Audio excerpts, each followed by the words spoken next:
ማህበረሰብ እንደ ስድብ ይጠቀሙበታል። ያረጠች ሴት እኮ ናት ይባላልና ይሄ አመለካከት እንደው በሕክምናው በእናንተ ሙያ እንዴት ይታይ? ማረጥ ምክንያቶች እስከ ሰርጀሪ በኋላ ከኬሞቴራፒ በኋላ ምናምን ያሉትን አስወጥተን ማለት ነው። እነኚህ ናቸው። ከክብደት ጋር ተያይዞ የሚነሳ ነገር አለና ክብደት የሚጨምርበት አንደኛው ጊዜ ቢኖር ሜኖፖዝ ነው ይባላል። በስራ ዓለም ብዙ ጊዜ ቆይተሽ ኃላፊነት ላይ የምትሆኝበት፣ አመራር ላይ የምትሆኝበት፣ ፕሮፌሽናሊ በጣም ሃይ ስኪልድ የምትሆንበት ጊዜ ሴቷ። እንግዲህ እድሜውን እናንሳ። የትኛው እድሜ ነው ማረጥን እድሜ የሚወስነው? ከሁሉም ነገር በላይ ጄኔቲክስ ነው፣ ዘር ነው። ትክክለኛ የወር አበባ በየወሩ የእንቁላል ማኩለት ሂደትን ይፈልጋል። እሱ በሚስተጓጎልበት ጊዜ የሰው ልጅ ሙሉ ለሙሉ ሴቶችም ሆኑ ወንዶች በጣም አንዱ የሰውነታችንን የስራ ሂደት ከሚቆጣጠሩት መንገዶች አንዱ ሆርሞን ነው። ራሱ ማረጥ ስቴጅ አለው። ሜኖፖዝ ከሌሎች ነገሮችም ጋር አብሮ ይያያዛል። ነገሮችን ጥሩ ማድረግ ይቻላል። አንዱ ኤክሰርሳይዝ ነው። ኤክሰርሳይዝ ጥሩ ነው፣ ብዙ ነገሮችን ይቀይራል።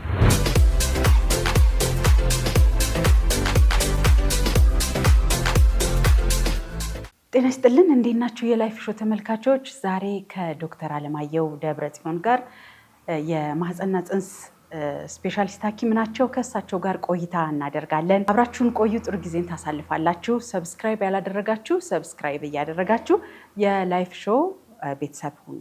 አብረን እንቆይ። ዶክተር ስላገኘው በጣም አመሰግናለሁ፣ ጊዜ ስለሰጠህን። እኔም ፕሮግራማችሁ እንግዳ ስላደረጋችሁኝ በጣም አመሰግናለሁ። እስኪ እንተዋወቅ።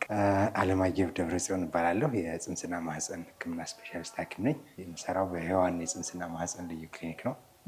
ጀሞ አካባቢ የሚገኝ ነው። አሁን ድሮ አፍሪካ ህብረት አካባቢ ነበር። ሙቭ ካደረግን ወደዚህ 2 ወር ምናምን ቢሆነን ነው። አዲስ ነው ቦታው አዲስ ነው። ክሊኒካችን እንኳን ነባር ነው። ዛሬ እንግዲህ ዶክተር እኔ እናንተ የተገናኘንበት ርዕሰ ጉዳይ መቼስ ሴቶች በህይወታቸው ብዙ ጊዜ ሆርሞናቸው ይቀያየራል። ከመውለድም የወር አበባ በመጀመሪያው ከመምጣቱም በኋላ ላይ ደግሞ ከመቅረቱ ጋር ተያይዞ ስሜታችን የሚቀያየርበት ህይወታችን የሚቀያየርበት አጋጣሚ አለና ስለዚህ ልናወራ ነው የተገናኘ ነው። አሁንም በድጋሚ አመሰግናለሁ። እስኪ ስለ ሴቶችና እድሜ እንዲሁም ደግሞ የሆርሞን ለውጦችን በማንሳት እንጀምር። የሰው ልጅ ሙሉ ለሙሉ ሴቶችም ሆኑ ወንዶች በጣም አንዱ የሰውነታችንን የስራ ሂደት ከሚቆጣጠሩት መንገዶች አንዱ ሆርሞን ነው። ኢንዶክሪን እንለዋለን። አንደኛው የነርቨስ ሲስተም ነው። የብሬናችን ነርቮቹ ምናምን የሚቆጣጠሩት አካል ነው። ሁለተኛው ደግሞ ኢንዶክሪን ነው የሚባለው። የኢንዶክሪን ደግሞ በሆርሞን በቅመሞች ነው። ከነኚህ ውስጥ ሴቶችን ልዩ የሚያደርገው ኦፍኮርስ ወንዶችም የራሳቸው ወገን አለው። የሴቶች ደግሞ የራሱ ሳይክል አለው ከመወለድ ጀምሮ የሚኖር ማለት ነው። ምናልባትም እንግዲህ ሴቶች ሰከንደሪ ሴክሹዋል ካራክተሪስቲክስ የሚባሉትን ከልጅነት ወደ ወጣትነት የሚሻገሩበትን ዘመን ሲያልፉ በሆርሞኑ ምክንያት የሚኖሩ የህይወት ለውጦች ይኖራቸዋል። የባህሪ ለውጥ ይኖራቸዋል። የቅርጽ ለውጥ ይኖራቸዋል። የአስተሳሰብ ለውጥ ይኖራቸዋል። እሱን አስተናግደው የወር አበባ መጥቶ ሪፕሮዳክቲቭ ላይፋቸውን ደግሞ ከ15 እስከ 48 49 ድረስ ደግሞ ሄደው የእሱ ዘመን ያልፍና ወደ ማረጡ ሄዳሉ። ማረጥን ነው እንግዲህ ሜኖፖዝ የምንለው። ማረጥ የራሱ ፌዞች አሉት። ወደ ማረጡ ይገባል። ከማረጥ በኋላ ህይወት ይቀጥላል። የኢንዶክሪን ሲስተሙ ይቀጥላል። ኢቭን ሌላው ብቻ ሳይሆን የሴት ሆርሞኖቹ ከዛም በኋላ ይቆማሉ ማለት አይደለም። ሙሉ ለሙሉ ግን በነበረው አይነት አካሄድ አይደለም፣ የተለየ አይነት ይሆናል። እነሱ ለውጦች ናቸው እንግዲህ ማረጥና የማረጥ ለውጦች የምንላቸው። ራሱ ማረጥ ስቴጅ አለው። ቅድሚያ ማረጥ ልክ እንደ ማንኛውም የህይወት ኢቨንት ማረጥ በፊሽካ በአንድ ጊዜ ቀጥ የሚል ነገር አይደለም። ፕሪ ሜኖፖዛል ቼንጆች ይኖራቸዋል። ትራንዚሽናል ፌዞች ይኖራቸዋል። ከዛ ሪል ሜኖፖዝ የምንለው ሜኖፖዝ አስቸጋሪ ስለሆነ ሳይንሳዊ በሆነ መልኩ አስቸጋሪ ስለሆነ ዴፊኒሽኑ ወደኋላ ሄዶ ነው፣ ሪትሮስፔክቲቭ ነው። ለምሳሌ አንድ ሴት ሜኖፖዝ ውስጥ ነች የምንለው የመጨረሻውን የወር አበባ ካየች በኋላ ለ1 ዓመት ለ12 ወራት የወር አበባ ካላየች ነው ሜኖፖዝ የምንለው እንጂ አንድ ጊዜ ሳታይ ቆይታ በ3ኛ ወር መልሶ ሊመጣ ይችላል። መልሶ እንደገና ሳይክሉ ሊቀጥል ይችላል። ቀጥታ በአንድ ጊዜ ስለማይቆም ሜኖፖዝ ራሱ ዲፋይን ሲደረግ 12 ወር ከመጨረሻ የወር አበባ በኋላ 12 ወር ካላየች ሜኖፖዝ ብሎ ሌብል ይደረጋል። ከዛ ደግሞ ፖስት ሜኖፖዛል ከሜኖፖዝ በኋላ ያለውን ጊዜ ደግሞ የራሱ የሆነ ባህሪዎች አሉት። እሱም ፌዝ አለ። እንደዚህ እንደ አንድ ኢቨንት እዚህ ጋር ሜኖፖዝ ነው የምንለው አይደለም።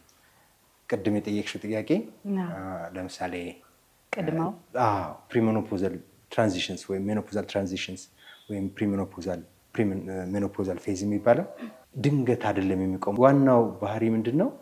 የዘር ፍሬዎች ውስጥ የእንቁላል መኩረት አለበት በየወሩ ሳይክሊክ። እሱ ነገር ከብሬን የሚመረት ጎናዶትሮፒንስ የሚባሉ ሆርሞኖች አሉ። ለእሱ ሬዚስታንት በሆነ ቁጥር፣ ለእሱ አልታዘዝ ባለ ቁጥር የጎናዶትሮፒን ሆርሞን ቁጥር ይጨምራል። የኤስትሮጂን መጠን ይቀንሳል። የሴት ሆርሞኖች ኤስትሮጂንና ፕሮጀስትሮን ይቀንሳል። እነኚህ የሚያመጧቸው የሰውነትም የባህሪም የስሜትም ለውጦች ናቸው ፕሪሜኖፖዛል የሚባሉት።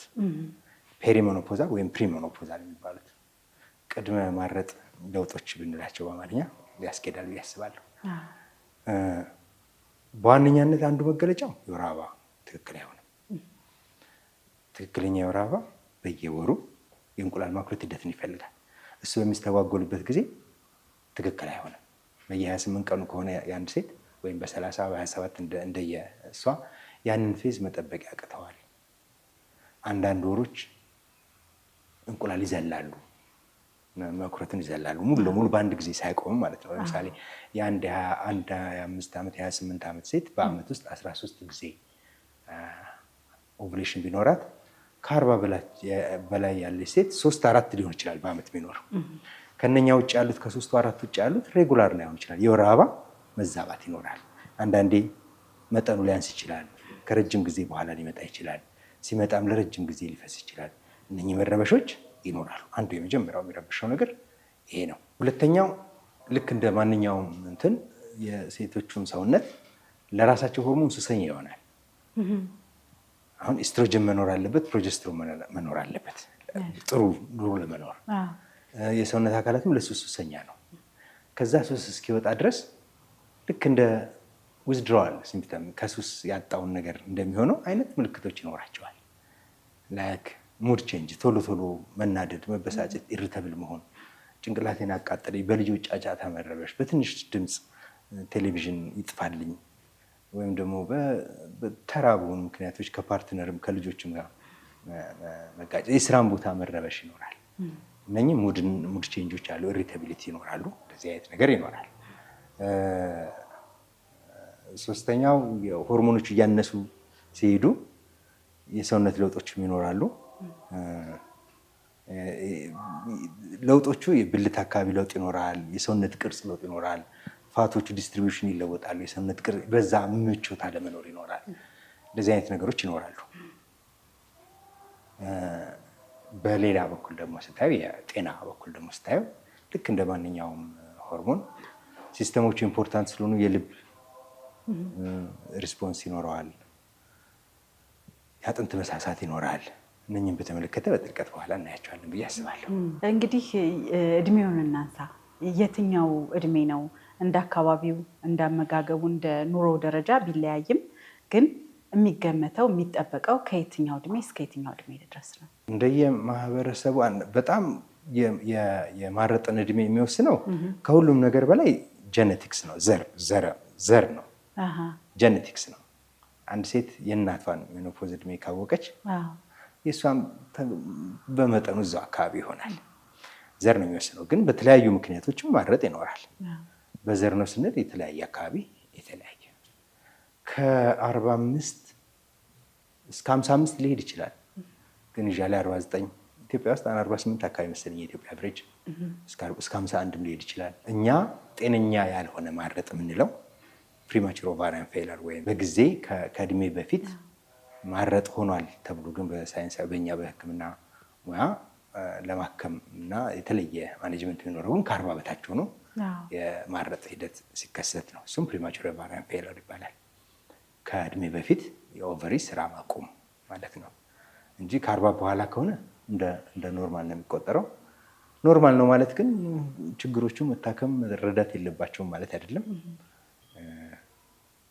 አሁን ዓለም አቀፍ ደረጃ 51፣ 52፣ 49፣ 48 የሚሉ የተለያየ ቦታ ላይ የተለያየ ሀገር ይንታልሽ። የኛ ሀገር 48 አካባቢ ይመስለኛል። እስኪ አሁን በምክንያት ነው ሰሞኑን እየሰማ ነው ያለው፣ ሰሞኑ ሳይሆን ከዓመታት ወዲህ ከቅርብ ዓመታት ወዲህ እየሰማን ያለ ነው። ከ40 በታች የሆኑ ሰዎች ፔሪድ ማየት ያቆማሉ፣ መውለድ እየፈለጉ አይወልዱም ማለት ነው። ይሄ ነገር ከምን ይመጣል? ቀድሞ ከሚጠበቀው እድሜ በጣም ቀድሞ ማረጥ በምን ምክንያት ይመጣል ተብሎ ይታሰባል? እንደ ማንኛውም ኦርጋን ኦቨሪም ይታመማል። ይሄ የማረጥ ነው። ሌሎች ፕሪማቹር ኦቫሪያን ፌለር ስንል ከእድሜ በፊት ማረጥን የምንላቸው በሕክምና ከማይታወቁ ምክንያቶች ውስጥ ለምሳሌ ኦፕራሲዮን ሆነ ኦቫሪዎች ከወጡ እሱ የሚታወቅ ምክንያት ነው። ወይም ለካንሰር ህመም ኬሞቴራፒ ወስዳ ኦቫሪው መስራት ቢያቆም እሱም የሚታወቅ ምክንያት የምንለው ነው። ወይ የጨረር ሕክምና ተወስዶ ከሆነ የሚታወቅ ምክንያት ነው። አንኤክስፕሌይንድ የሆነ በሕክምናው ኤክስፕሌን የማይደረግ እንግዲህ ቴዎሬቲካል ነገሮች ነው የምነግርሽ ማለት ነው። አንዱ እንደ ማንኛውም ኦርጋን ልክ እንደ ታይሮይድ በአውቶኢሚዩን ዲዚዝ ለራሳችን ሰውነት የሚያጠቃ አንቲቦዲ በማምረቱ የተነሳ ታይሮይድ ፈንክሽኑ አቁሙ የታይሮይድ ማጠርን የታይሮይድ ሆርሞን እጥረትን እንደሚያስከትለው ኦቫሪም ላይ በተመሳሳይ መልኩ እንደሱ ይሆናል። ግን አትሊስት በላይፍ ኤቨንት በህይወት ኤቨንት ምንም ሳይወልዱ መቆየት፣ አልኮሆሊዝም እና ሲጋራ ማጨስ ስሞኪንግ የምንላቸው የኦቨሪን በጊዜ ማርጀት ያመጣሉ። ግን አንዳንዶቹ አንኤክስፕሌንድ ናቸው። ሌሎች ምክንያቶች ካሉ እንደዚህ ፕሪማቹር ኦቫሪያን ፌለር አንላቸው። ለምሳሌ የፕሮላክቲን ሆርሞን መብዛት ብሬን ውስጥ ያለው የሪፕሮዳክቲቭ ሲስተሙን ኮንትሮል የሚያደርገው ቦታ በብቃት አለማመንጨት ምናምን ከሆኑ ምክንያቶች አሏቸው እና አንኤክስፕሌንድ አንለውም። ፕሪማቹር ኦቫሪያን ፌለርም አይደለም፣ ለራሱ ምክንያት ይኖረዋል። እነሱ መታከም ያለባቸው በዛው አካሄድ ነው። ይሄኛው ግን አንኤክስፕሌንድ የምንለው አውቶኢሚዩን ነው። አብዛኛውን ጊዜ አንዳንድ ጊዜ የአውቶኢሚዩን ዲዚዞች የሚሰጡ መድኃኒቶችን ወስደው ፔሸንቶች ሪቨርስ ሲያደርግና ከሜኖፖዛል ሲምፕተምስ ወጥተው እንደገና ሪፕሮዳክቲቭ ላይፍ ውስጥ ሲገቡ ይታያል። ጥሩ ነገር እየነገርከን ነው። ከዚህ ከሜኖፖዝ በትክክለኛው እድሜ ከሚመጣው ጋር ተያይዞ ብዙ ሴቶች አያውቁም። ሲነጫነጩ፣ ሙዳቸው ሲቀየር ወይም አለመግባባት ቤት ውስጥ ሲፈጠር ይሄ ነው ብለው አያውቁም። ሴት ልጅም በተፈጥሮ በተለይ እኛ ሀገር እድሜ ትንሽ በቃ አልፈለግም ብሎ ማሰብ አለ፣ በቃ አለቀልኝ ብሎ የማሰብ ነገር አለ እና ታላላቆችም ለታናናሾች የሚነግሩት ነገር አይደለም እና ይሄን ነገር እንዴት ነው በየቤቱ ሴቶች ሊረዱት እና አውቀው ሊዘጋጁ የሚችሉት? እኔ አያውቁም ብዬ ለመናገር በእውነት ከሆነ የደንበኞቻችን ያውቃሉ። አያውቁም ለማለት ኦፍኮርስ በግልጽ አያወሩትም። ሙድ ሲቀያየር እሱ ነው ብሎ ቶሎ ለማሰብ ምክንያቱም አዲስ ነገር ነዋ። ኦፍኮርስ ይህንን እንኳን ኖርማሉ ማህበረሰብ በእኛ ፕሮፌሽን ውስጥ ያሉ ሴቶችም በሕክምና ውስጥ ያሉ ይህንን በአግባቡ ያውቁታል፣ ኤክስፕሌን ያደርጉታል። ለምን እንደሆነ ያውቁታል የሚሉት አንዳንዴ ኤክስቴንቱ መጠኑ የምልክቶቹ መጠን ሲበዛባቸው ኢቭን ሌላ የሕክምና ችግር ነው ብሎም ኢንቨስቲጌት ሲያደርጉ እናያለን። አንዳንዴ እንትን ነው አስጨናቂ ነው። በተለይ ደግሞ ድንገት አይነት ሰደን ሜኖፖዝ የምንለው ሰርጂካል ሜኖፖዝ በተለያየ ምክንያት ኦቫሪው ድንገት ሲወጣ ወይም በተለያየ ምክንያት ኦቫሪው ሲወጣ የሚኖረው የሜኖፖዛል ቼንጆቹ በጣም ፈጣንና በጣም አስጨናቂ ይሆናል። የዛን ጊዜ በሌላ ምክንያት ነው ብሎም የሚደነግጡበት ጊዜ ይኖራል። ቀስ እያለ በስቴጅ መጥቶ ሲሆን ብዙዎቹ ሊቀበሉት ይችላሉ። ስቲል ግን ይረብሻል። እንደውም የሜኖፖዛል ቼንጅስ በጣም የሚረብሸው ኖርማል ማህበረሰባችን በላይ ስራ ላይ ያሉትን ሴቶች፣ በተለይ ደግሞ ይሄ እድሜ በስራ ዓለም ብዙ ጊዜ ቆይተሽ ኃላፊነት ላይ የምትሆኝበት፣ አመራር ላይ የምትሆኝበት፣ ፕሮፌሽናሊ በጣም ሃይ ስኪልድ የምትሆንበት ጊዜ ሴቷ ወይም ኢንቢዝነስ ዓለም ከሆነች ደግሞ ላይኛውን የማህበረሰብ ክፍል በያዙበት ጊዜ ነው እና እያንዳንዱን ጊዜያቸውን የሚፈልጉበት፣ እያንዳንዱ ሜሞሪያቸውን በጣም የሚፈልጉበት፣ የጀጅመንታቸው በጣም አስፈላጊ የሚሆንበት እድሜ ላይ ያሉ ሴቶች ናቸው እና ይህን ሲረብሻቸው ያውቃሉ። የሚመጡም አሉ፣ የሚረዱም አሉ። ኤንድ ፐርፎርማንሳቸውን ለመጨመር ምቾታቸውን ለመጨመር አንዳንድ ጊዜ ስብሰባ እየመሩ ምንድነው ፍላሽ የሚባለው ሆት ፍላሹ በጣም ሲያስጨንቃቸው ይታያል። እነሱ ኮምፕሌን የሚያደርጋሉ። ሌላ ጤና ችግር ነው ብለው በሚመጡበት ጊዜ በተለያየ ምክንያት ወደ ጋይናኮሎጂስት ይመራሉ። የሚታከምበት ጊዜ አለ፣ መረዳት የሚችል ስለሆነ ማለት ነው። አሁን ሩራል ኮሚኒቲ የገጠር ኮሚኒቲያችን ወይም በትምህርት ዝቅተኛ የሆነው ኮሚኒቲያችን ላይጠይቅ ይችላል። አይ ነው እሱ ብዙ አላይም። በእንደዛ አይነት ኮንዲሽን የሚመጡ ሰዎች አለማወቅ ነው ብቻ ሳይሆን አንዳንዴ እንትኑ ትክክል ያልሆነው ነገር መረዳት እንደሚችልና መለወጥ እንደሚችልም ብዙ ሰው አያውቅም።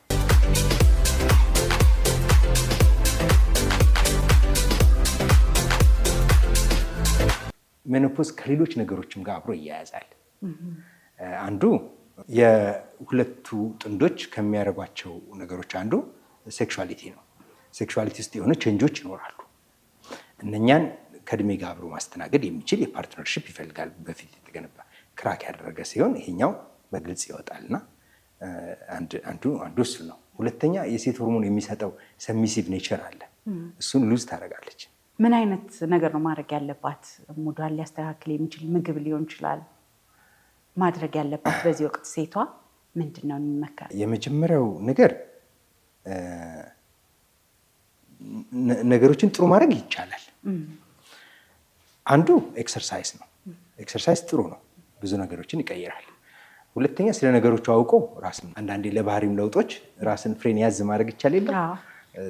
ምክንያቱን አውቀው ሰዎች ሊጎዱ እንደማይችሉ ኖርማል የሆነ ድሮ ቶለሬት የምታደርገውን ነገር ቶለሬት ለማድረግ የምትችለውን ነገር ማድረግ ይኖርባታል። ግን ኦፍ ኦል መታከም ይችላል። መታከም ይችላል ስል በሶስት መልኩ ነው መታከም። ኢሚዲየት አሁን በሚያስጨንቃት ነገሮች ሙድ ቼንጆቹ፣ ኢሪታቢሊቲው ምናምኑ መታከም ይችላል። ሆርሞን ሪፕሌስመንት ቴራፒ ይባላል። ሆርሞኖቹ ሪፕሌስ መደረግ ይችላሉ። በጣም ጥሩ ላይፍ ስታይል እንዲኖር ያደርጋል። እነኛ ሆርሞን ሪፕሌስመንት ቴራፒ የረጅም ጊዜ የጤና ችግሮችንም ይከላከላሉ። ከልብ ችግር ጋር ያለውን፣ ከአጥንት መሳሳት ጋር ያለውን ነገር መተካት ይቻላል። ኦፍኮርስ ሆርሞን ሪፕሌስመንት ቴራፒው ምንም ጉዳት የለውም የሚባል አይደለም፣ ግን ያንን ባላንስ ማድረግ ይቻላል። ለእነሱ በሚፈለገው መጠን ደግሞ የሚሰጡት አብዛኞቹ ጥቅም እንጂ ጉዳት የላቸውም። ሌላው ዓለም በሙሉ ይጠቀምባቸዋል። እኛም ሀገር አለ የሚጠቀሙ ሰዎች አሉ። እንዲጠቀሙ አገልግሎትም እንሰጣለን። ያንን ማድረግ ይኖርባቸዋል። ይህንን ማድረግ ብዙ ነገር ሴቭ ያደርጋል። አንደኛ በዛ ሰዓት ያላቸውን የስነ ልቦና የሙድ ቼንጅስ፣ የመበሳጨት የምናምን በስራ ላይ ያላቸውን ብቃት፣ የማሰብ ብቃታቸውን፣ የሜሞሪ ችግራቸውን ይፈታል። ሜሞሪ ሌስ ይኖራል አንዳንዴ፣ እሱን ይፈታል። ሴክሹዋሊቲ ያለውን ነገር ይፈታል። ከሽንት ቧንቧ ጋር ያሉትን ነገሮች ይፈታል።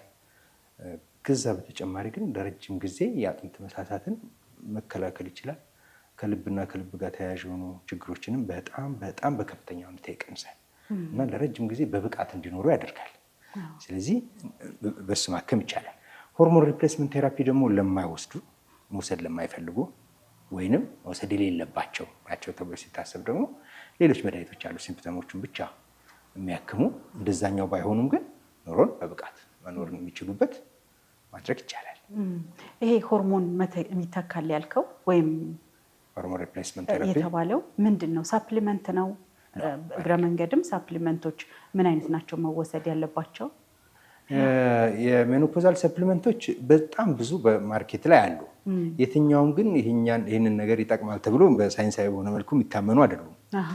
እንደው ምናልባትም ብቸኛው ጥሩ የምንለው ካልሽየም ነው። ካልሽየም እና ከካልሽየም ጋር የተያዙ ፎስፈረስ፣ ማንጋኒስ ምናምን የሚባሉ ሰፕሊመንቶች ያሉበት ነገር መውሰድ ጥሩ ነው። ግን ሌሎቹ ሰፕሊመንቶች ያው እንደ ማርኬቲንግ ፐርፖዞች ናቸው እንጂ እንደ ሳይንሳዊ በሆነ መልኩ እንደዚህ እነኚህ ይህን ይጠቅማሉ ምንላቸው አይደለም። ግን ሆርሞን ሪፕሌስመንት ቴራፒ በሁለት መልኩ ናቸው። ሜይንሊ ኢስትሮጅን እና ፕሮጀስቲንስ የሚባሉት ፋሚሊዎች ናቸው። እነኚህ በሚዋጥ መልኩም አሉ፣ በፓች መልኩ ይዘጋጃሉ፣ በመርፌ መልኩ ይዘጋጃሉ። በጣም በተለያየ መንገድ አሉ። በጣም ዌል አጀስትድ የሆኑ ዓለም በጣም የሚጠቀምባቸው አሉ። እኛም ሀገር ያሉ አሉ። ስለዚህ ጥቅም ላይ መዋል ይቻላል። ሌላው ነገር ደግሞ ሎካሊ ብቻ ለምሳሌ ኤስትሮጅን ክሬም መጠቀም ይቻላል። ፕራይቬት አካባቢ ያለውን ነገር ለመቀየር እነኚህ ናቸው እንጂ ሰፕሊመንቶቹ የግድ እነኚህ ማርኬት ላይ ያሉ ፖስት ሜኖፖዛል በጣም አድቨርታይዝድ የሚሆኑት ይህንን ያክል እንደዚህ ነው ጥቅማቸው ተብሎ የሚባል ነገር የላቸው። እንደው ከምግብ አኳያስ ይህን ብትመገብ የሚባሉና ሪከመንድ የሚደረጉ ይኖራሉ? አንዱ የሜኖፖዛል ፔሪሞኖፖዝ፣ አሁን ከፔሪሞኖፖዝ ወጥተን ሜኖፖዛል ለረጅም ጊዜ የሚኖሩትም ማለት ነው ከማረጥ በኋላ ባሉት ጊዜ ለሚኖረው ጊዜ አንዱ ትልቁ ችግር የአጥንት መሳሳት ነው። አጥንት መሳሳትን የሚከላከሉ ምግቦችና የሚከላከሉ ሰፕሊመንቶች ቅድም እንዳልኩት ካልሽየም ጥሩ ናቸው። ስለዚህ ካልሽየም የሚሰጡ ማንጋኔስ የሚሰጡ እነኚህ ማይክሮኒትረንቶችን የሚሰጡ ምግቦች ጥሩ ናቸው። በተለይ ወተትና የወተት ተዋጽኦ ውጤቶች ለእድሜ ለገፉ ሰዎች ለወንድም ለሴትም በተለይ ለሴት በጣም ኢምፖርታንት ናቸው። ከዛ ውጪ እንደዚህ ተብሎ ለሜኖፖዛል ውመን የታዘዘ ምግብ የለም። ከሁሉም ይባላል። አሳዎችን የአሳ አይነቶችን ሲጠቅሱ አይቻለሁ። ያ አሳ ዳይናማይት ነው። ባይ ዘ ወይ አሳ በብዙ መልኩ አሳ ጥሩ ምግብ ነው። ጥሩ ፕሮቲን ሶርስ አለው። ጥሩ ዲኤች ያለው አንሳቹሬትድ ፋቲ አሲድ አለው ምን አለው። ግን ለምሳሌ አሁን የኛ ሀገር አሳ በጣም ጥሩ ነው። የፍሬሽ ወተር ፊሽ ነው። ወይራዝ ደግሞ ምናልባትም የባህር አሳ ደግሞ በጣም ብዙ ሄቪ ሜታልስ ይይዛል።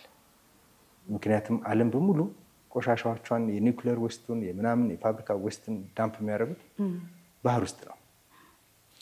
ስለዚህ እንደው በጣም ጥሩ አገር ኖሮን እያንዳንዱን ነገር የሚለካ ለምሳሌ ሜርኩሪያልስ፣ አርሰነክ፣ ኮፐሩን ምናምኑ ለክቶ ይሄ ምግብ ለኛ ለጤንነት ጥሩ ነው በቂ ነው የሚል ካምፓኒ ወይ ኢንስቲትዩሽን በሌለበት ሁኔታ የባህር አሳዎች አሁን በጣም ከፍተኛ ችግር ከሚያመጡ ምግቦች አንዱ እሱ ነው። የኛ ሀገር እንኳን በዚህ ፕሮብሌም አይደለም። የፍሬሽ ወተር ሌኮች ናቸው የኛ ሀገር አሳዎች። ከአርባ ምንጭ ከአባይ ግድብ ከጣና ምናምን የሚመጡ ናቸው። ዳርጉድ ግን የባህር አሳ አሁን እኔ ለፕሬግናንት ማዘሮቼ የታሸጉ አሳዎች አትጠቀሙ ብዬ እመክራለሁ። ምክንያቱም ሄቪ ሜታልስ ብዙ አሏቸው። የትኛው አካባቢ በጥሩ ሁኔታ ነው ብለን ለመለየት የሚያስቸግር ነው። ምክንያቱም ዓለም አብዛኛውን ጊዜ የኢንዱስትሪያል ዌስታቸውና ኒውክሌር ዌስታቸውን ዳምፕ የሚያደርጉት ኦሽን ውስጥ ስለሆነ ማለት ነው። ስለዚህ አሳን በጥንቃቄ ማለት ነው። የሀገር ውስጥ አሳ የተሰከ ከክብደት ጋር ተያይዞ የሚነሳ ነገር አለ እና ክብደት የሚጨምርበት አንደኛው ጊዜ ቢኖር ሜኖፖዝ ነው ይባላል። ይህንን እንዴት ነው ኮንትሮል? ሆርሞናል ቼንጆች ናቸው። ዌል አንዱ ቤስት ዌይ ቱ ኮንትሮል ዲስ ኤክሰርሳይዝ። ይህንን የክብደት ለውጥን በጣም ጥሩ አድርጎ መቆጣጠር የሚቻለው አንደኛ ኤችአርቲ መውሰድ፣ የሆርሞን ሪፕሌስመንት ቴራፒውን እሱ ከርቬቸሩ እንድጠብቅ ያደርጋል። የቆዳ ኳሊቲ ባይ ዘ ወይ ውበትም ላይ ኢምፖርታንት ነው። ቅድም ሳላነሳው ያለፍኩት ቆዳ እየሳሳ ይሄዳል። ሲሳሳ ነው መጨማደዱ የምናየው። ከሜኖፖዝ ጋር ተያይዘው ኮላጅን የሚባል አለ ከቆዳችን ስር ያለ የሚወጥረው ማለት ነው በወጣትነት። እሱ ያንሳል፣ እያሳሳ ይሄዳል። እነኚህ ሆርሞኖች ኢስትሮጅን እና ፕሮጀስቲን የእሱን እንትን ይጨምሩታል። መጠን ስለሚጨምሩት ለቆዳም በጣም ጥሩ ነው፣ ለውበትም ጥሩ ነው፣ ለሌሎችም ቦታዎች ሴክሹዋሊቲን ጨምሮ ጥሩ ሮል አለው። አንዱ ሆርሞን ሪፕሌስመንት ቴራፒ ነው። ሁለተኛው ኤክሰርሳይዝ ነው። ጥሩ እንቅልፍ፣ በብዛት ውሃ መውሰድ። እነኚህ ኢቭን የሰውነትም ላይ ሙሉ ለሙሉ ያጠፉታል። ለውጦቹ ኢነቪተብል ናቸው፣ የተፈጥሮ ሂደት ናቸው። ሙሉ ለሙሉ እንዳትወፍር ያደርጋል ባንልም፣ ግን ለውጦቹ ቀስ ብሎ እንዲሆንና በረጅም ጊዜ እንደው ወይም የተጋነነ እንዳይሆን ያደርጋሉ። ኮላጅን ካነሳ አይቀር እንደው አሁን ሶሻል ሚዲያው እንደሚታወቀው ጥሩም መጥፎ መረጃ የሚፈስበት ነው እና ኮላጅን በጣም ይመከራል ስንመለከት። ያው ዶክተር ናቸው አብዛኞቹ ሪከመንድ የሚያደርጉት እና እዚህ ላይ አንተ ምን ትላለህ? ያግዛል ወይ? የኛ የውስጥ ኮላጅን እኛ ውስጥ ነው ሲንተሳይዝ የምናደርገው፣ ከውጭ የምንወስደው አይደለም። ኮላጅኑን ከውጭ ወስደነው ኮላጅኑን ኢንጀስት አድርገነው ወይም አስገብተነው በምግብ መልኩ የኛ ኮላጅን ይሆናል ማለት አይደለም። ኮላጅን ኢዝ ፕሮቲን ነው። ከኛ ከአንጀታችን ሲገባ አሚኖ አሲድ ሆኖ ነው የሚገባው። ኮላጅን ሆኖ አይደለም የሚገባው። ብሬክ ዳውን አድርጎ ምናምን አድርጎ የኛ ኮላጅን ደግሞ የራሱ ኮላጅን አለው። ለኮላጅን የሚሆኑ ለኮላጅን ለማምረት የሚሆኑ አሚኖ አሲዶች ያሉትን መውሰድ ጥሩ ነው እንጂ ኮላጅኑን ራሱ መውሰድ የሌላ ኮላጅን ለእኛ ኮላጅን አይሆንም። ምክንያቱም ኮላጅኑን ስንወስደው ከኛ አንጀት ወደ ሰውነታችን የሚሄደው ብሬክ አድርጎ ተሰብሮ አሚኖ አሲድ ሆኖ ነው የሚሄደው። ስለዚህ እንደገና ሲንተሳይዝድ መሆን አለበት። ኮላጅናችን ይጠቅማል ስንል ኮላጅን ወስደን ሳይሆን መሆን ያለበት ኮላጅኑን ሲንተሳይዝ እንዲደረግ ሰውነት ውስጥ በቦታው ላይ ስቲሙሌት የሚያደርገውን ሆርሞን ስቲሙሌት የሚያደርገውን ነገሮች ነው እንጂ ማድረግ ያለብን ኮላጅኑን ከውጭ ስለወሰድ ነው ሰውነት ላይ የሚያመጣው ለውጥ የለም። ሳይንሳዊ አይደለም ይሄ። ሳፕሊመንቶች የኮላጅን ሳፕሊመንት ሁሉ ሳይንሳዊ አይደለም፣ ብዙ አይጠቅምም። ሳይንሳዊ አይደለም። ምክንያቱም ኮላጅን ዘ ፕሮቲን፣ ፕሮቲኑ ከአንጀታችን ቀጥታ ፕሮቲን ሆኖ አይገባም። ብሬክዳውን አድርጎ አሚኖ አሲድ ሆኖ ነው። የአሚኖ አሲድ እንደገና ሪኮንስትራክት መደረግ አለበት ኮላጅን ደግሞ። ፕላስ የእኛ ኮላጅን ስፔሲፊካሊ የእኛ ኮላጅን ነው፣ የሰው ኮላጅን ነው። እያንዳንዷ አሚኖ አሲድ የተለያየች ነች፣ ራሱ ሲንተሳይዝድ ሆኖ ነው እንጂ ከውጭ ኮላጅን ስለወሰድን ኮላጅናችን ይስተካከላል ማለት አይደለም። ስለዚህ የተፈጥሮውን ነው ይዘን መቆየት ያለብንና የራሳችንን እንዲገነባ ማድረግ ያለብን የራሱን የሰውነትን ቦዲ ኮላጅን ሲንተሲሱን ስቲሙሌት የሚያደርግ ሆርሞን፣ ኮላጅን ሲንተሲሱን ስቲሙሌት የሚያደርግ ኤክሰርሳይዝ፣ ኮላጅን ሲንተሲሱን ስቲሙሌት የሚያደርግ ቅድመ ኮላጅን የሆኑ ምግቦችን መውሰድ አግባብ ነው። ኮላጅን መውሰድ ግን ጥቅም የለውም። ሌላው ጥያቄ ምንድን ነው? እድሜ፣ የመውለጃ እድሜ እንግዲህ ብዙ ሰው ብዙ ነው የሚለው 30 ሰዓት ገቡ መውለድ አለባችሁ የሚል አለ። ይሄ ደግሞ ለአብዛኛው አይሰራም በተለያየ ምክንያት። እኔ ላነሳ ግን የፈለግኩት ከ40 በኋላ መውለድ ምን ያህል እንደው በሕክምናው ጉዳቱንም ብታነሳልን። አይ ጉዳት የለውም የምትልም ከሆነ አሁን በእኛ ኮሚኒቲ አሁን ባለው የዓለም ኢቨን የእኛንም ማህበረሰብ የአዲስ አበባችንን በተለይ አድርገን ስናይ ከ30 በፊት ወልዳችሁ ጨርሱ ለማለት የማይቻልበት ማህበራዊ ሁኔታ ላይ ነው ያለ ነው። ፋሚሊ ፕላኒንግ አካል አይደለም ይሄ ንግግር። እድሜ በጨመረ ቁጥር የራሱ ነገሮች አሉት፣ ፊዚዮሎጂክ ቼንጆች ይኖራሉ። ከ40 በላይና ከ40 በታች ብለን እናወራ። ከ40 በታች መውለዱን ብዙም ተቃዋሚ አይደለሁም። ከ40 በላይ ምንድነው አንዳንድ ጊዜ ነን-ዲስጀንክሽን ክሮሞዞማል አብኖርማሊቲ የሚባሉ አሉ። ምንድነው የሴል ሲለይ የዘረመላችን በሚለያይበት ጊዜ ሊሰሩ የሚችሉ ስህተቶች አሉ። እነኚህ ስህተቶች የተለያየ የፅንስ ላይ ችግሮችን ያመጣሉ። አንዳንዶቹ ከህይወት ጋር መወለድ የሚችል ይሆናል፣ አንዳንዱ ማይችል ይሆናል። ለዚህ ነው በራሱ የሚወርዱ ውርጃ እድሜ በጨመረ ቁጥር ይጨምራል። ማለት ከ2 ወር በፊት የፅንስ መጨናገፍ እድሜ የገፉ እናቶች ላይ ይጨምራል ከወጣቶቹ ይልቅ። ጤነኛ ያልሆነ ልጅ የመውለድ እድልም በመጠኑ ይጨምራል። ያንን ስን ግን ለምሳሌ ክሮሞዞማል አብኖርማሊቲ ያለው ልጅ መውለድ ከ1 እስከ 2 በ1000 የነበረው ከ29 ዓመት በታች ከ42 ዓመት በላይ ሲሆን 1 in 24 ይሆናል። ከ4 ልጅ 1 ልጅ ይሆናል። ያ ማለት ስቲል 23ቱ ልጅ ጤነኛ ነው። ግን ያ አንዱ ሲመጣ ማህበረሰብን ይረብሻል፣ ቤተሰብን ይረብሻል፣ ብዙ ነገር ይረብሻል። ያ ማለት ግን የታችኛው በሙሉ ከዚህ አደጋ ምንም የለበትም፣ የላይኛው በሙሉ ለዚህ አደጋ የተጋለጠ ነው ማለት ግን አይደለም። እኔ አሁን ፐርሰናሊ የላይፍ ሰርከምስታንስ ይወስነዋል ነው። አንድ ሴት በ42 ዓመቷ አግብታ አይ 42 ስለሆነች አትውለጂ ማለትና 5 ልጆች ያሏት ሴት በ42 ዓመቷ ልድገም ስትል የምንመልሰጣቸው ምክር የተለያየ ይሆናል። እንደዚህ ፐርሰናላይዝድ ሆኖ መታየት አለበት። ይሄ ከፅንስ ጋር በተያያዘ ያለው ነው። ከእናት ጋር በተያያዘ ያለውን ግን በሁለት መልኩ ማየት ያስፈልጋል። አንደኛው ክሮኖሎጂክ ኤጅ ነው፣ ሁለተኛው ፊዚዮሎጂክ ኤጅ ነው። ክሮኖሎጂክ ኤጅ ማለት ቁጥሩ ነው። አንድ ሴት 42 ነው ያለች 42 ነች። ሌላኛዋ ደግሞ 42 ሆና የ35 ዓመት ሄልዝ ስታተስ ሊኖራት ይችላል። ለምሳሌ ደም ግፊቷ በጣም ጥሩ የሆነ፣ ስኳሯ ጥሩ የሆነ፣ አውቶ ኢሚዩን ዲዚዝ የሌላት ምናምን ከሆነ 40 መሆኗ ምንም ሌላ እሷ ላይ ምንም ሌላ ጫና ላይኖረው ይችላል። ወራዝ ደግሞ በ30 ዓመቷ ሃይፐርቴንሲቭ የሆነች፣ ዲያቤቲክ የሆነች፣ ኦቢስ የሆነች፣ ስሞኪንግ ሌዲ የሆነች፣ ሴደንተሪ የሆነች ደግሞ ፕራክቲካሊ ክሮኖሎጂክ ኤጇ 30 ውስጥ ቢሆን ፊዚዮሎጂክ ኤጇ ግን 40 ምናምን ሊሆን ይችላል። የእናትን ጤና በተመለከተ ከእርግዝና ጋር ያለው ሪሊ ክሮኖሎጂክ ኤጁ ሳይሆን ፊዚዮሎጂክ ኤጁ የበለጠ ማተር ያደርጋል። ከ40 በላይ ሆነ አንዲት ሴት ከዚህ በፊት ልጅ ባይኖራት እና አሁን ፈልጋ በጣም ብትመጣ የተለየ የሚደረግላት ድጋፍ ማንሳት እንችላለን? አዎ አለ መደረግም አለበት። ይህ ስታንዳርድ ኦፍ ኬር እየሆነ የመጣ ነገር ነው። የመጀመሪያ ነገር በበቂ ሁኔታ ከእርግዝናው በፊት ሰፕሊመንቶች እንድትወስድ ማድረግ ነው። ፕሪፕሬግናንሲ ሰፕሊመንቶች፣ ፕሪፕሬግናንሲ ኬር እንዲኖራት ማድረግ፣ ያሉ ችግሮች ካሉ መጀመሪያ መፍታት ነው። ሁለተኛው ከተረገዘ በኋላ በጣም በየጊዜው የልጅን ጤና ስክሪን ማድረግ ያስፈልጋል። በተለይ ኮመን ለሆኑት የልጅ ችግሮች ለምሳሌ ኒውራል ቲዩብ ዲፌክት ይኖር አይኖር የሚታይባቸው ጊዜዎች አሉ። አሁን ፕሪናታል ስክሪኒንግ አለ፣ በደምም የሚሰሩ በአልትራሳውንድም ሳይኮሎጂካል የሚሰሩ እነሱን በስነስርዓት ማለፍ ይኖርባቸዋልና ፕሮብሌም ካለ በጊዜ ማቋረጥ የሚቻልበትን ጊዜ ለማስተካከል ያ ነገር ያስፈልጋል።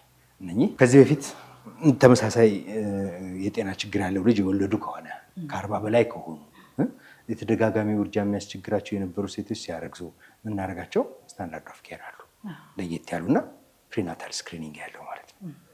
እነሱን ማግኘት አለባቸው። በዚህ አጋጣሚ ዶክተር እንደው በስራ ልምድህ በስራ አጋጣሚ እንደዚህ አይነት ሌት ለመውለድ ልጅ ፈልገው መጥተውና ወይ የተደሰትክበት አጋጣሚ ሊሆን ይችላል፣ እሱም ብታጋር። ስም ስለማናነሳ ቅድም አንስቼልሽ ነበር። አንድ ክላይንት ነበረችኝና ሃይ ክላስ ወመን፣ ሃይ ክላስ ስል በጆቧ በምናምን በትምህርቷ አካዳሚካሊ አቺቭ ያደረገች ነች እና ሌት ነበር ያገባቸው እና እኔ ጋር ስትመጣ አግብታ 42 በላይ ነች እና ሰፖርት አደረግናት። ሽጋት ፕሬግናንት ከዚህ በፊትም የጤና ችግር ስላልነበራት የመጀመሪያውን ለማርገዝ ብዙም አልተቸገረችም። ጸነሰች። ከወለደች በኋላ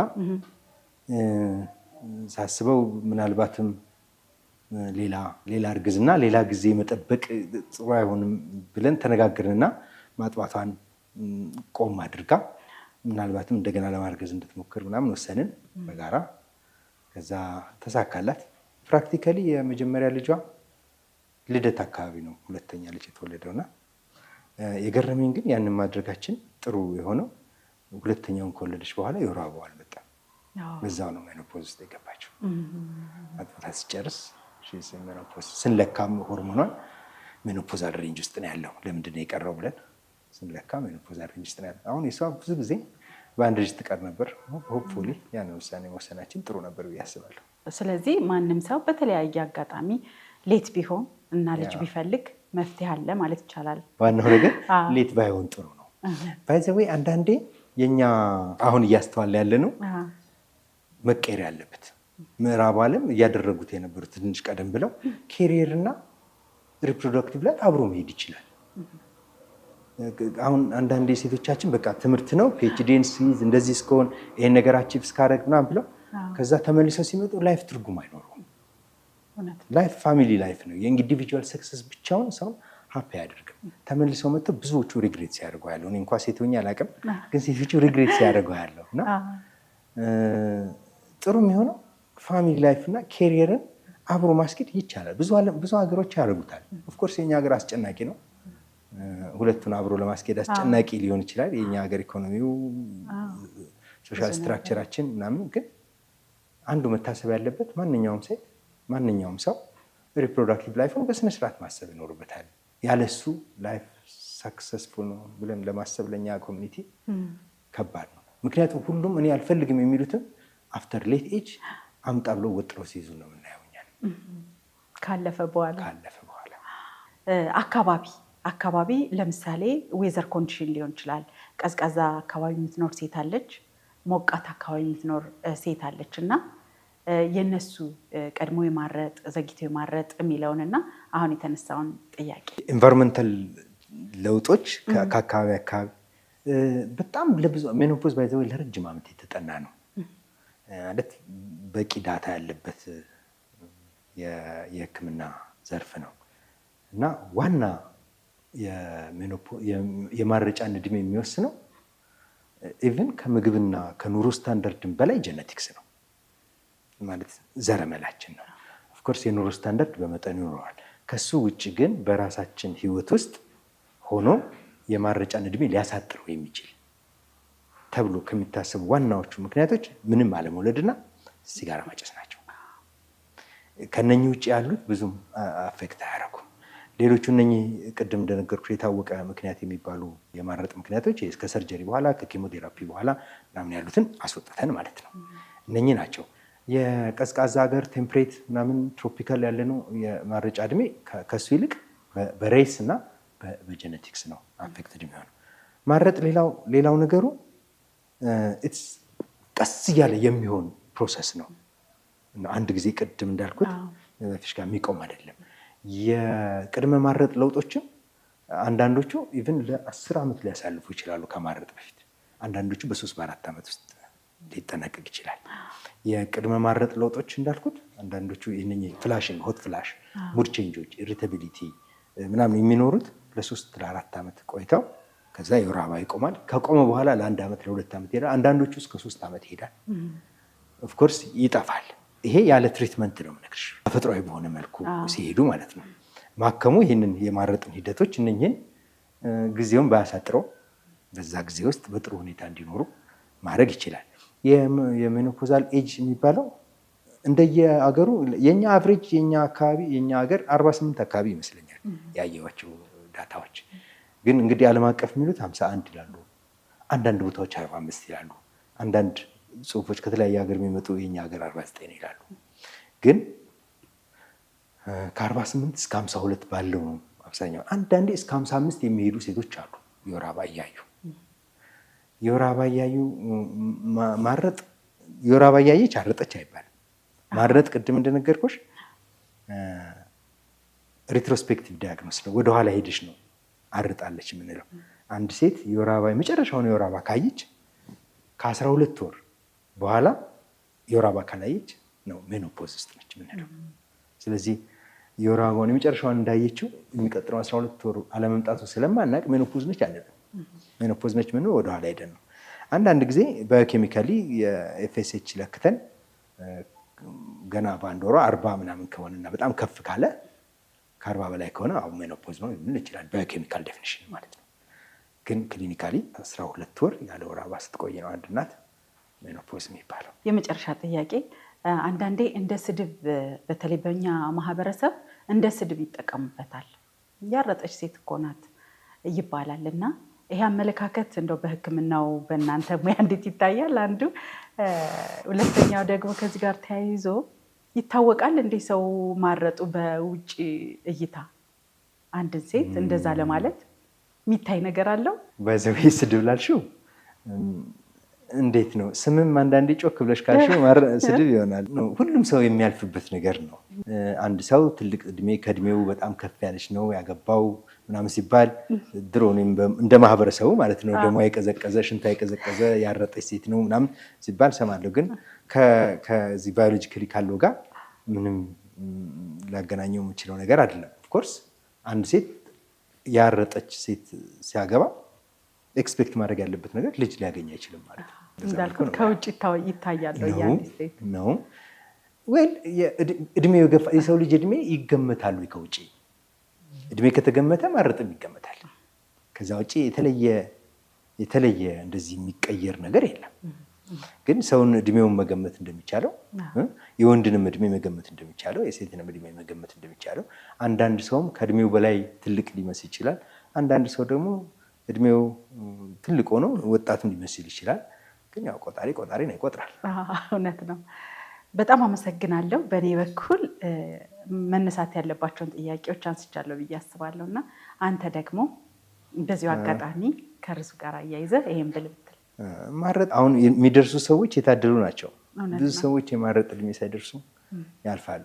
ከማረጥ በኋላ ደግሞ ያለውን ህይወት የሚጥም ማድረግ ይቻላል በሁሉም አቅጣጫ። የላይፍ ሾው ተመልካቾች የዛሬው ፕሮግራማችን ጥሩ ቁም ነገሮች እንዳገኛችሁበት ተስፋ አድርጋለሁ። ከዶክተር አለማየሁ ጋር የነበረን ቆይታ ይሄን ይመስል ነበረ። ስትከታተሉን አብራችሁን ስለነበራችሁ በጣም አመሰግናለሁ። ሰብስክራይብ ያላደረጋችሁ ሰብስክራይብ በማድረግ የላይፍ ሾው ቤተሰብ ሁኑ። ጤና ይስጥልን።